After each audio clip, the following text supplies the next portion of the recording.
কাঁচা আম দিয়ে কী কী আইটেম করেছি তোমাদেরকে আমি দেখাচ্ছি। দেখো, এখনও তো আম পাকেনি।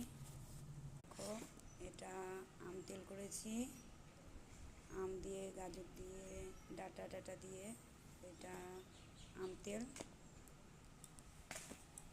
আর এটা আম শুকনো করেছি, আমচুর যেটাকে বলে। এটা আম শুকিয়ে রাখবো, সারা বছর খাওয়া যাবে। আর এটা মিষ্টি আচার চিনি দিয়ে করেছি। আর দেখো, আর একটা নতুন দেখাচ্ছি। এই যে বন্ধুরা, কাঁচা আম দিয়ে আম সত্ত্ব করেছি।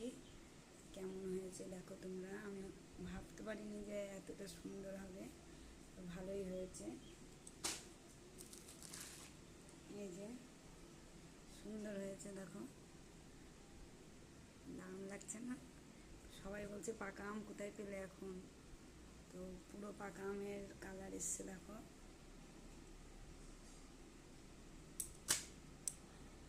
তো আমার এগুলো করতে ভালোই লাগে। একটু একটু মেলা করি না, একটু একটু করি। এই যে যেমন আম তেল করেছি, একটু আমচুর